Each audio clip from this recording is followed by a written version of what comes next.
ආයිබෝවන් Ratmalana අපච්චි දේවාලයේ YouTube channel එක සමග සම්බන්ධ වෙලා ඉන්න මගේ වරන්දරුවෝ සියලු දෙනාද ඒ වගේම මගේ channel එක පරිශීලනය කරලා මේ දැනුමුතුකම් ගන්න අනිත් නර්දරුවෝ සියලු දෙනාට සම්මා සම්බුදු සරණයි සියලු දිව්‍යන්ගේ පිහිට ආශිර්වාද ලැබේවා කියලා ප්‍රාර්ථනා කරන ගමන් පුතේ මම බලාපොරොත්තු වෙන්නේ මේ වීඩියෝ එකෙන් ගොඩක් මගේ වරන්දරුවෝනේ ඉතින් වරන්දරුවෝ ගොඩාක් වෙලාවට පුතේ මුරුතැන් හදන්නේ කොහොමද කිය ප්‍රශ්න දානවා මට විස්තර අහනවා ඉතින් ඒක නිසා මම මේ වීඩියෝ එකෙන් බලාපොරොත්තු වෙන්නේ මුරුතැන් පූජාවක් කොහොමද තමන් හදාගන්නේ කියන එක තමයි කෙටියෙන් දැනුවත් කරන්නේ. පුතේ දැන් අපි දෙයයන්ට පුද පූජාල් තියෙනකොට පුතේ දැන් ওই කිරියම්මා දානයක් දෙනවා වගේම පුතේ මුරුතැන් දාන එකත් ලොකු බලයක් තියෙනවා. මොකද මුරුතැන් පූජාවක් දෙන්න ලොකු මුදලක් යනවනේ පුතේ. දැන් සාමාන්‍ය පුතේ ඉතින් අපි දේවාලවල මුරුතැන් පූජා කරනකොට අපි කිලෝ 25 ගන්නවා. කිලෝ 25 ගන්න. එතකොට හාල් කිලෝ 25ක් දාලා ඒකට රට ඉඳි දාලා පුතේ එතකොට කජු අනේ මුද්‍රාස් පලන් දාලා එනකොට ලොකු ප්‍රමාණයක් එනවා. කිලෝ 50ක් විතර වගේ එනවා. එහෙම නෙමෙයි. ඉතින් මගේ දරුවෝ ගෙවල් වල හදනකොට ඒක හදාගන්නේ කොහොමද කියලා අහනෝනේ. නැත්තම් ඕගොල්ලෝ අර මුරුතැන් හදන එක්කෙනෙක් අල්ලගෙන එයාව ගෙනල්ලා එයාටත් ගානක් දීලා කරන්නත් එපා. එහෙම කරාත් කමක් නැහැ. මොකද ඒගොල්ලෝ එහෙම කරන කට්ටිය පුතේ හරියට මොකවාඩම් බැඳලා ඒ දේවල් කරනවා. හරි.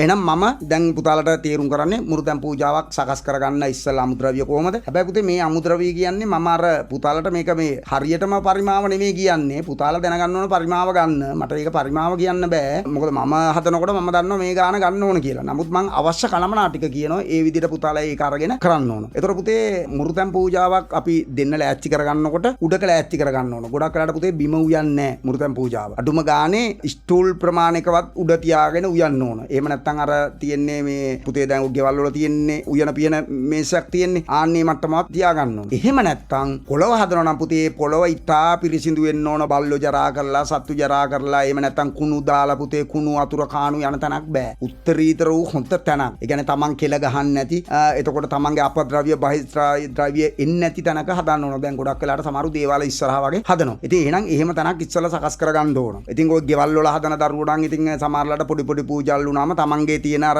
කුස්සියේ තියෙන මේකෙත් තියලා හදන්නත් පුළුවන්. එහෙම හැදුවයි කියලා ප්‍රශ්නයක් නෑ. හැබැයි පුතේ ඉතින් මුරුතැන් හදන වෙලාවට මතක තියාගන්න ඕන පොල් ටික එහෙම ගා ගන්න වෙලාවට කාත් එක්කත් කතා කරන්නේ ඒව මේව නැතුව තමයි පොල් ටික ගා ගන්න ඕන. එතකොට අනිවාර්යයෙන්ම පුතේ හොඳට දටකට මැදලා මූණකට හොදලා හොඳට ඇඳුම් ඇඳලා කරලා කිලිකුණු නැතුව තමයි පුතේ පූජාවල් කරන්න ඕන. මොකද කිලිකුණු තියාගෙන මේ පූජාවල් කරොම මේ පූජාවට යන වියදම අපතේ යනවා. ඉතින් එහෙනම් එතකොට ඒ වගේ ඉතා පිරිසිදුව තමයි එහෙම දේවල් කරන්න ඕන. එහෙනම් අපි බලමු. දැන් මෙන්න මෙහෙමයි පුතේ. අපි කියමු දැන් මුරුතැන් පූජාවක් හදාන පුතා ගන්නවා කැකුළු හාල් තමයි පුතේ ගන්නෙ. කැකුළු හාල් තමයි ගන්නෙ. මොකද රතු ගතියට එන්න කැකුළු හාල් ගන්නවා. හැබැයි පුතේ සුදු හාල් වලිනුත් ඒ වගේ බත්තු යනවා. ඔය පුතාලා ගණේශ්වර කෝවිල් වලට එහෙම ගියාම බලන්න සූකිරි දාලා මුද්‍රස් පලන් දාලා සුදු හාල් ඌල්ලා සීනි දාලා එහෙම හදලා තියෙනවා. එක එක විදියට බත් හදනවා පුතේ. මම කියන්නේ මේ අර ගොඩක් ජනප්‍රිය ගොඩක් කට්ටිය කැමති මේ මුරුතැන් පූජාව. විශේෂයෙන් කතරගම දිගරාජ උත්පන්න වහන්සේ ප්‍රධාන ඒක ඒ වගේම දැටිමුණ්ඩ දී හාමුදුරු සියලුම දෙවිගොල්ලෝ මේකට හරි කැමතියි. අපි කියනෝනේ දිව්‍ය අමෘතයක් වගේ තමයි පුතේ මේ මොනවාද මේ මුරුතැන් පූජාව. එහෙනම් අපි හිතමු හොඳ කැකුළු හාල් අපි ගන්නවා පුතේ. මම මේ කිලෝ 2ක ගානේ වගේ විදියට පුතාලට කියනවා. පුතාලා එතකොට ගන්න පරිමාව බලලා ඒ හට්ටි මුට්ටි ඒ අවශ්‍ය විදියට ගන්න ඕන. අපි කියමු පුතේ කැකුළු හාල් කිලෝ 2ක් විතර ගන්න ඕන. මේවයි තියෙන වී ඇට කන ඇට අනම්මනම් තියෙන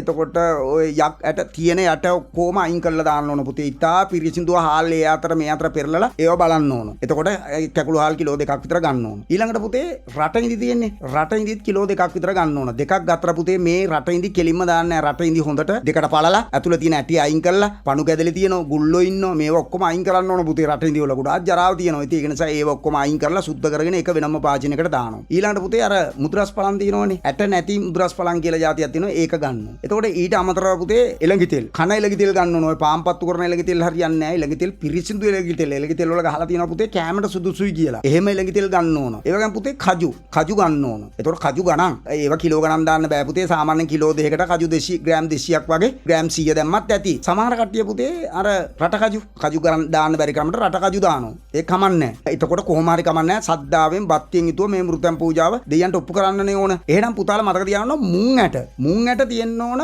කිලෝ 1මාරක් විතර. හාල් කිලෝ 2යි මුං ඇට කිලෝ 1ක් වගේ ඇති. උන් හාල් කිලෝ 2යි මුං ඇට කිලෝ 1. මුං ඇට බලත් පුතේ යක් ඇට ඒව මේවා අයින් කරලා ඔක්කොම සුද්ධ කරගන්න ඕන. දැන් අපි කියමු පුතාලා හවස මුරුතැන් දෙයයන්ට ඔප්පු කරනවා කියලා උදේ මුං ඇට ටික පෙඟෙන්න දා ගන්න ඕන. ඔය පුතාලගේ ගෙවල් වල තියෙනෝනේ මොනවද හයි ප්‍රෙෂර්ද මොනවද කියලා එහෙම එකක් තියෙනවා නම් ඒකට දාගත්තොත් ඒ වෙලෙම කරගන්න පුළුවන්. නැත්තම් මුං ඇට ටික උදේට පෙඟෙන්න දාන්න. ගොඩාක් තැන් වල පුතේ වෙන්නේ ඔය මුං ඇට හරියට පෙඟෙන්න දාගත්තේ නැතුනම මුරුතැන අමුයි. ඉතින් ඒක නිසා අනිවාර්යයෙන්ම ඒ මුරුතැන් දැන් හාල් කිලෝ 2යි කැකුළු හාල් කිලෝ 2යි මුං ඇට කිලෝ 1ක් ගන්නවා. එතකොට රටින්දි කිලෝ 2ක් විතර ගන්නවා. ඒවයි ඇට පොතු අර නටු ඒව ගියාම පුතේ කිලෝ 1ක් විතර වගේ තමයි එන්නේ. එතකොට මුද්‍රස් පලන් අර කියපු එකෙන් වලින් ග්‍රෑම් 200ක් විතර ගන්නවා. එතකොට හොඳ කජු වලින් ග්‍රෑම් 200ක් විතර ගන්නවා. ඊට අමතරව පුතේ අර මං කියවන එළඟ තෙල් නැත්තම් පුතේ ඔය තියෙනවනේ හයිලන්ඩ් බටර්, ඇංකර් බටර් ඒ වගේ එකක් ගත්තත් කමන්නේ නැහැ. එතකොට මේ ඒක දැම්මම එළඟ තෙල් දැම්මා වගේ තමයි. එතකොට නැත්තම් එළඟ තෙල් දාන්න. එහෙනම් අපි ඒ විදිහට ඒ බඩු ටික ලෑස්ති කරනවා. එතකොට කරදමුංග, කරාබු නැටි කියලා තියෙනවනේ. ආන්න ඒ වෙනුත් පොඩ්ඩක් ඕන. ඒවා ග්‍රෑම් 10ක වගේ ප්‍රමාණයක් ඕන. ඒ වගේම තැඹිලි ඕන. ඒ වගේම පුතේ එලකිරි ඕන. කිතුල් හකුරු ඕන. එතකොට මේ කිලෝ දෙකට අවශ්‍ය ප්‍රමාණයට තමයි පුතාලා ගන්න ඕන. කිතුල් හකුරු බෑයා, එලකිරි ලීටරයක් වගේ එහෙම බඩු ගන්න ඕන. තැඹිලි කිරි 3ක් වගේ එහෙම ගන්න ඕන. එහෙනම් ඉස්සෙල්ලම අපි හාල් ටික හොදලා කරලා ඒ මොනවද ඒකට කියන්නේ මුරුතැන් උයන මුට්ටිය මස් මාළු උයපු නැති මුට්ටියක් වෙන්න ඕන පුතේ. දැන් ගොඩක් වෙලාට දැන් ඔය අපි ඔය ලොකු උත්සව වලට අරටමට ගන්නකොට අපි හොඳට බලනවා බත් උයපු මුට්ටියම තමයි ගන්න බලන්නේ. මොකද හේතුව ලොකු උත්සවයක් වෙලාට පුතේ ලොකු කිලෝ 50 25 කල්දේරන් වලත් මස් ගහනවා. ඉතින් ඒක නිසා මතක තියාගන්න ඕනේ හැම වෙලාවෙම අපි හට්ටියක් කුලියට ගන්න තැනකින් එහෙම ගන්නවා නම් ඒවා හරියට බලන්න ඕන. දැන් කිලෝ 2ක කතන්දරයක් තියෙන නිසා කිලෝ 2ක ප්‍රමාණයක් කියන නිසා මේක ගෙදර තියෙනවනේ. මම කිව්වේ පුතාලා උත්සව ලොකුවට කරන්න ගියාම ඒ මුට්ටි ගන්නකොට ඒ මුට්ටි වල මස් මාංශ උයපු මුට්ටි ගන්නෙ නෑ. එතකොට හාල් කිලෝ 2ක් ගත්ත පුතේ හොඳට හොදලා කරලා ඔක්කොම කරලා දාගන්නවා හට්ටියට. ඊළඟට තැඹිලි වතුර, තැඹිලි කපලා පුතේ තැඹිලි කිඩ 2-3 ඒකට දානවා. දාලා පුතේ ඒකටම අපි දානවා කරදමුංගට ග්‍රෑම් 10ක් විතරයි, කරාබු නැටි ග්‍රෑම් 10ක් විතර ඒකට දානවා. ඒ දාලා පුතේ සාමාන්‍ය ගානට වතුර රත් වීගෙන එනකොට අර මුංගට පොංගෝ ගත්තු මුංගටත් පුතේ හොදලා කරලා දාන්න ඕන රතු හාල්ට. එතකොට එන මුංගටයි ඒ ටික ඔක්කොම හොඳට හාලුවේ මුංගට ඒ ටික ඔක්කොම කලවම් කරලා ඒකට තැඹිලි කිඩ 3ක් විතර වතුර දාලා ඊට පස්සේ කරාබු නැටි කරදමුංගට දාලා ඊට පස්සේ පුතේ ලිපේ තියෙනවා. ලිපේ තියලා වතුර ප්‍රමාණය අර පුතාලට පුළුවන් නම් ඒ අතේ එන වතුර ගානට එන්නකම්ම තැඹිලි වලින් පුළුවන් නම් ඒත් කමන්නේ නැහැ. ඒතර පුතේ අපි දැන් මුරුතැන් වලට පොල් ගන්න ඕන, පොල් ඕනනේ, කිරි ඕනනේ. එතකොට අපි මේ කිරි ගන්නකොට මේ පොල් බින්දිනකොට පොල් වතුර ටික පිරිසිදුව ගන්න ඕනේ. ඒකේ තියෙන අර හනසු කෑලි මොනවද ඒකට කියන්නේ පොල් මුඩු කෑලි වැටෙන්නේ නැති වෙන ඒ වතුර ටිකත් පෙරලා අරගන්න ඕන. ඒ වතුර ටිකත් පෙරලා අරගෙන අන්න ඒ දැන් බතලිපේ තියන්න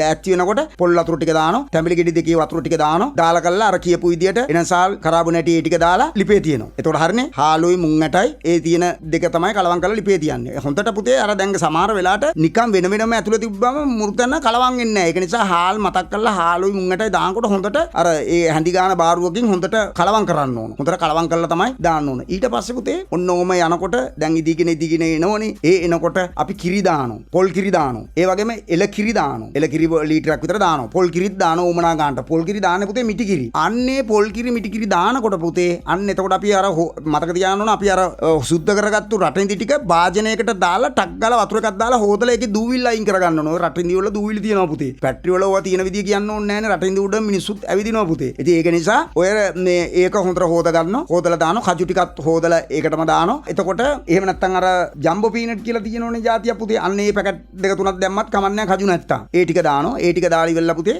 අර කිරි දාලා ඒ ටික දාලා ඒකේ එහෙමම හින්දෙන්න දෙනවා. එහෙමම හින්දෙන්න දුන්නෙන් පස්සේ අවසානෙට අර කිතුල් ලකුරු තියෙනෝනේ. කිතුල් ලකුරු ටික අර හිරමලයකින් හරි හන්දකින් හරි ගාලා කූරු ගාලා කරලා ඒක තියලා අවසානට බත ඔක්කොම ඉදිලා කරලා ඉවරනන් පස්සේ බතට කිතුල් අර හකුරු ටික උඩින් දානවා නිකන් ඉහළ දානවා. එතකොට රස්නෙට ඒක යටට බහිනවා. එතකොට මතක තියාගන්න ඕන පොල් කිරි දාන වෙලාවටම පුතේ කිතුල් පැණි දාන්න ඕන. කිතුල් පැණි භාගයක්වත් දාන්න ඕන. හාල් කිලෝ දෙකට මං කියන්නේ කිතුල් පැණි භාගයක්වත් දාන්න ඕන. ඉතින් ලොකුවට වැඩ කරනකොට කිතුල් පැණි බෝතල් දෙක තුන ගේනවා. එහෙනම් මතකනේ දැන් මුංගට සහ හාල් ටික කලවම් වෙලා ඉදීගෙන එනකොට ඒක වතුර ටික බැස්සන් පස්සේ පොල් කිරි දානවා. ඒ පොල් කිරි දානකොට ඒ පොල් කිරි වලට පුතේ සීනි කලවම් කරගන්න ඕන. සීනි ටික කලවම් කරගන්න ඕන. මොකද සීනි හාල් කිලෝ එක අපි දැන් රටිනි දානවනේ. එතකොට පැන් රහ එතන තියෙනවා. අපි සීනිත් දාන්න ඕන 500ක් විතර. සීනි 500කුත් ඒකට දානවා. එහෙනම් මතකනේ පොල් කිරි දාන වෙලාවට සීනි 500කුත් දානවා. පොල් කිරි ටික දානවා. එල කිරි ටික දානවා. කිතුල් පැණි ටික දානවා. දාලා හොඳට කලවම් කර හිමීට එහෙම ඉඳෙන්න දෙනවා. මතක තියාගන්න ඕන කොයි වෙලාවෙත් වහලා තමයි උයන්න ඕන. සුවඳ යන්න දෙන්න නරකයි පිටට. ටිකක් අරිනවා. කාල් ගානවා. ආයි අරිනවා. ටිකක් අරිනවා. කාල් ගානවා. අරිනවා. ඉතින් මේ විදිහට කරන මතක තියාගන්න වේල පහින්